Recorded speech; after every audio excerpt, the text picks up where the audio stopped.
what was D-Day itself like on that, when you got the word? Because reading your book, you said the times changed, weather changed, so you would have these missions, or you were like, hey, D-Day's happening at this time, but then it keeps getting delayed and pushed back, and your adrenaline trying to sleep during this 72 hours, how long did that take before, from time of mission supposed to happen to when actually D-Day happened? Well, I'll start from scratch. Okay. There's something I'm going to tell you. The next thing I'm going to tell you is, never heard that before in my life, that you could do that. How do you think Eisenhower got over there to D-Day? I was on the same ship as Eisenhower. No doubt. That's wild. I came over on the command ship. Can you believe that? I have to ask, what was Eisenhower like? I never got to talk to him.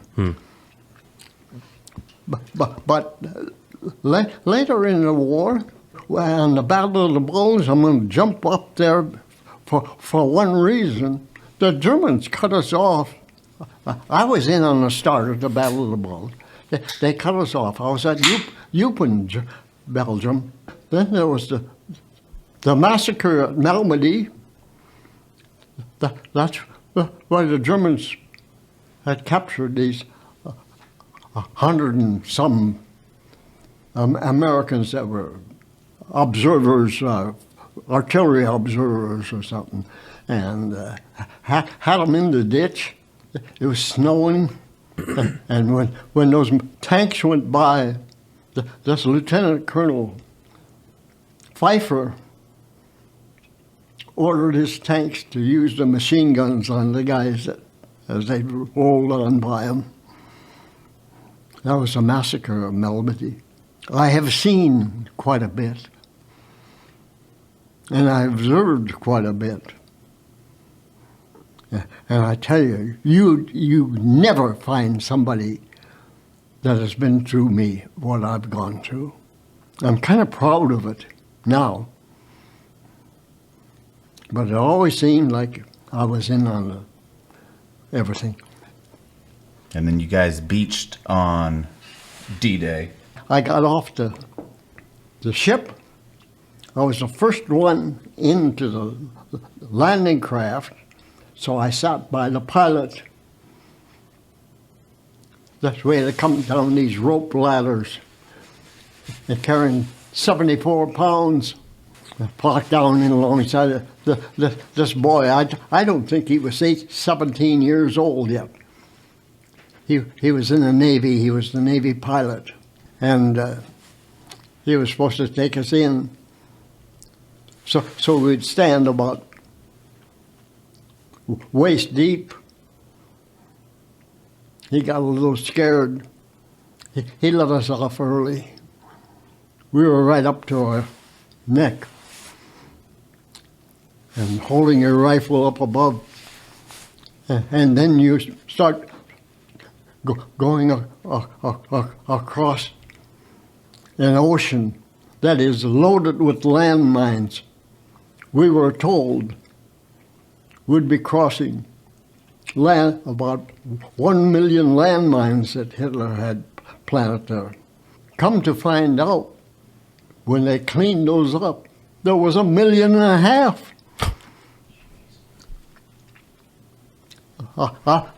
We received a lot of small arms fire from the shore. It didn't bother me one bit. I was afraid of stepping on a landmine. I went through 6 battles. I never got a scratch, so I could get a Purple Heart. That's extra time off.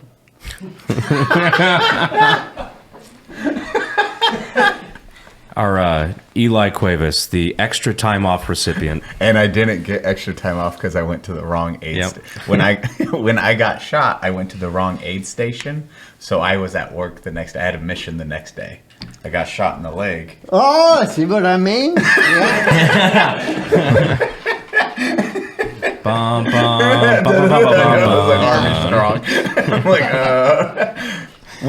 so that's one thing in your book. You said you followed other people. You would follow the footprints up the shore. Oh, did I ever? Man, oh man, I should. And That's smart. See, That's very smart. I'm in line from just one of those landing craft infantry. There's 30 of us on there. Think how many of those guys are going in lines. And you're looking over there, and there's a line, there's a squirt of water shoots up in the air.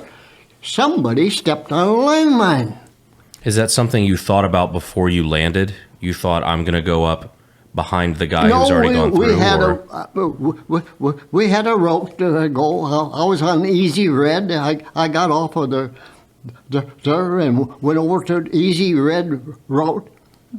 That's the killing us whole line. And I'm go through there and I come out without a scratch. More people were killed on Easy Red than any other landing. How come I didn't get killed? How come I didn't even get a scratch? I got down closer to shore, and I had two MG-42 machine guns from opposite sides of the cliffs. And the suckers were trying to kill me. So I got down behind that 6-8-inch stone burrow that protected me. They'd bounce those bullets off of that thing. So I dug out a cigarette, put it in my mouth, reached for my matches. They were wet. Figures. So I sensed a soldier to my left behind, and I hollered, "Hey, buddy, have you got a match?" I got no answer. So I looked back there. There was no head under the helmet. And God, at that exact moment, it's like the soul of that soldier was saying, "Get up and get out of there right now." And I did. You may think this is strange, but those two machine guns shut off at just that time. I don't know whether to put in more bullets or change barrels or something. I got up and ran, and then they started again. I was 5'7". I weighed 120 pounds. And I thought, these soldiers aren't used to shooting at toothpicks. I really thought that. I got through to the cliff. I don't remember. My job was to set up the command post. I don't remember even touching it, but I must have done it.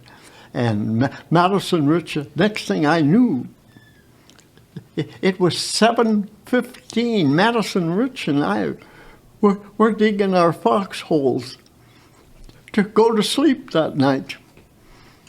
I had found a litter that hadn't been used. So I put that in the bottom of my foxhole so that I wouldn't be sleeping on that wet sand. Somebody said, "Sergeant Larson, Colonel Hill wants to see you right now." So I goes to Colonel Hill. He says, "Sergeant," he says, "I just got word from First Army.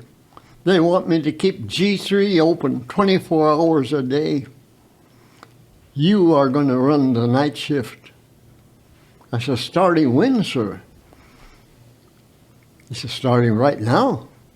We were supposed to land on the 5th. The storm came in. So we loaded on the 4th. Do you think anybody sleeps?" They don't. Everybody was running on adrenaline. You do. This was the night of the 6th. And I'm on duty again. It's not that lucky sometimes. You have a lot of luck and then really bad luck. It's at midnight, the Germans sent over a reconnaissance plane. They wanted to know what we're doing on the beach, so they dropped all these small handkerchief-sized parachutes loaded with magnesium so they could light up the beach and take pictures. Well, our anti-aircraft frowns on that. So they start shooting up pretty soon. Everything quiet down. And I wake up again and I'm being relieved at 7:30 in the morning. I goes back. Oh, I had told Madison Rich, you could sleep in my foxhole because I got that litter in there, see? He laid his grand rifle on that litter. So when I went back there that time, he was just getting dressed and he picked up his rifle and it fell in two. The rifle fell in two. A piece of shrapnel had come down and hit that rifle and broke it right in two. That's a heavy instrument. Yeah, you got lucky you didn't sleep. You got lucky for guard then. Holy shit. Yeah, So you were just saying he wasn't lucky. I know, and now I'm like, dang, never mind. I'm a liar. That shrapnel could have broke you into. This is all in the book. I'm not telling you anything that isn't in the book. Real quick, while we're in the middle of this, like, so we don't wait until the end, where can people find this book? Is it on Amazon? Where's it at? It is on Amazon. Okay, so you can go read this book for yourself right now. But it's honestly, it's genuinely a very serious pleasure to be able to hear these stories firsthand, because anybody can read a book, but I feel like I speak for all of us. We feel very privileged to be able to hear it